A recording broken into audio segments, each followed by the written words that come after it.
So guys, आप सभी ने लोकी सीरीज ज़रूर देखी होगी, लेकिन क्या आपने सोचा है कि अगर एवेंजर्स एंड गेम में टाइम के टाइम लोकी एक्चुअल में भाग जाता और टीवी उसे अरेस्ट ना करती तो आज कहाँ होता।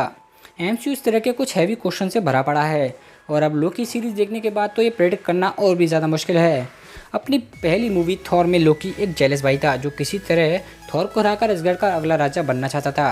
और क्योंकि वो असगर्ड पर राज नहीं कर पाता, इसलिए 2012 की एवेंजर्स में अर्थ पर कब्जा करने आ जाता है, जिससे हमारे हीरोज़ एक साथ मिलकर हरा देते हैं। और टीवी के पास यही वाला लोकी है जो अभी अभी बुरी तरह हार कर उनके पास आया था और जिसके पास अपने फ्यूचर में मिलने वाले बिल्कुल भी एक्सपीरियंस नहीं है। इसलिए इस लोकी के पास ओरिजिनल लोकी के कंपैरिजन में ज़रा सी भी ग्रोथ नहीं आई है। इसलिए अगर टीवी उसे नहीं पकड़ती और टेसरेक्ट अभी भी उसके पास होता तो वो फ्यूचर में क्या करता और उसका टाइमलाइन पर इम्पैक्ट क्या पड़ता। इसलिए गाइस, ये जानने के लिए देर ना करते हुए चलिए शुरू करते हैं। तो गाइस, हमारी पहली थ्योरी है कि एंड गेम में टेसरेक्ट चुराने के बाद वो एक बार फिर थानोस के पास चला जाता।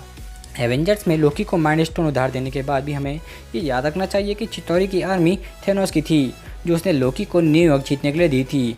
और क्योंकि 2012 वाले लोकी के पास कुछ खास सपोर्टर्स भी नहीं हैं, इसलिए काफ़ी पॉसिबल है कि वो वापस अपने बॉस या उसके according partner only for benefits के पास वापस चला जाए। और एक हारे हुए लोकी पर थेनोस कैसे कमेंट और एक्शंस कर देगा, इसके ऊपर एमसीयू फैंस अपनी खुद की एक डिबेट कर सकते हैं।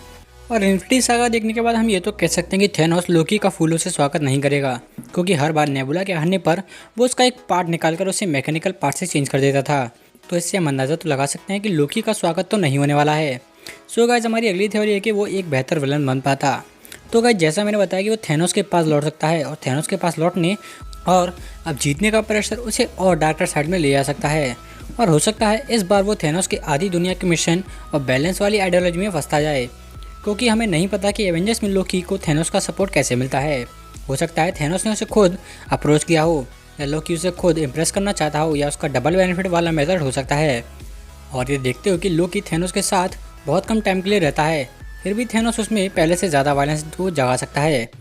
और ये इमेजिन करना नामुमकिन है कि क्या थेनोस और लोकी का कनेक्शन कभी लोकी को सही रास्ते पर ला सकता है, क्योंकि भले ही थेनोस की सोच सही थी लेकिन उसका मेथड बिल्कुल गलत था। सो गाइस, हमारी अगली थ्योरी कि थॉर और लोकी दोबारा कभी नहीं जुड़ पाते। इन्फिनिटी सागा की अपनी पूरी जर्नी में थॉर और लोकी धीरे धीरे एक दूसरे की रिस्पेक्ट पा लेते हैं और रैग्नारोक के एंड तक वो दोनों एक साथ टीम बनकर एसगार्ड के लोगों को बचा भी लेते हैं। और इन्फिनिटी वॉर की शुरुआत में लोकी खुद को ओडिन सन कहकर बुलाता है, जो उसने शायद ही जिंदगी में कभी बुलाया होगा।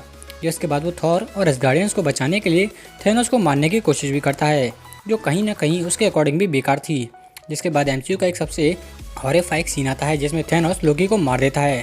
और क्योंकि इतने टाइम में भागते हुए लोकी ने कुछ ना कुछ नया एविल प्लान सोच लिया होगा, इसलिए इसके बहुत कम चांसेस हैं कि थॉर और उसके बीच कुछ बात होनी चाहिए। थॉर द डार्क वर्ल्ड की पूरी मूवी में लोकी उनके साथ नहीं होगा, जिसमें उसकी माँ फ्रीगा की मौत हो जाती है। एक ऐसा इवेंट जिसके लिए लोकी खुद को भी जिम्मेदार मानता था और जिसके बाद उसको थोड़ी अकल आ जाती है। ना ही उसे फिर से मरने का नाटक करने की ज़रूरत होगी और ना ही वो ओडिन के बीच में असगार्ड पर राज कर पाएगा। इसलिए ऐसा पॉसिबल है कि वो दोनों फिर कभी ना मिलें, या फिर अगर मिले तो एक दूसरे का सामना करते हुए मिलेंगे। और हमारी लास्ट थ्योरी कि लोकी को रोकना अब नामुमकिन हो जाता और वो एमसीयू का सबसे डेंजरस विलन बन सकता था। गाइस, लोकी सीरीज़ के एपिसोड 1 में कोर्ट रूम सीन के बाद एक टाइम रिकॉर्डिंग एवेंजर्स टाइम में पीछे लोकी को उसके अल्टीमेट गोल तक पहुंचने से रोकने जाते हैं, ना कि थेनोस को। और लोकी के बिलीफ को देखते हुए हम सोच भी सकते हैं, क्योंकि एक बार बचने से वो सिर्फ अपने विल प्लान्स पर काम करना शुरू कर देगा। और अगर टीवी और मोबियस नहीं आए होते तो पॉसिबल है कि वो अपनी विल प्लान्स को सक्सेसफुल करने के लिए अपना पूरा दम लगाना शुरू कर देता, जिससे उसे रोकना और उससे छुटकारा पाना लगभग नामुमकिन हो जाता। और लोकी के एपिसोड्स हमें यह हिंट भी दे चुके हैं कि एमसीयू आगे कहाँ जाने वाला है और फेज 4 में कैसा दिखाई देगा, जैसा कि इसमें बहुत सारा मल्टीवर्स और अल्टरनेट टाइमलाइंस का तड़का लगने वाला है। क्योंकि लोकी सीरीज़ के अकॉर्डिंग सेक्रेट टाइमलाइन में एक गलत कदम और सब कुछ बिगड़ना शुरू हो जाता है, लेकिन ये एमसीयू के लिए एक मौका बन सकता है, क्योंकि इससे एमसीयू कुछ नए कैरेक्टर्स और कुछ पुराने कैरेक्टर्स को इसमें दिखा सकता है और ला भी सकता है, जिसके लिए एमसीयू को ज़्यादा एक्सप्लेन भी नहीं करना पड़ेगा। सो गाइज, आज की वीडियो में बस इतना ही। अगर इस वीडियो को लेकर आपके पास कोई भी थ्योरी हो तो प्लीज़ मेरे कमेंट बॉक्स में डालना ना भूलें। और अगर मेरी ये वीडियो पसंद आई तो इसे एक लाइक, चैनल को सब्सक्राइब और इसे हज़ारों बार शेयर करना ना भूलें।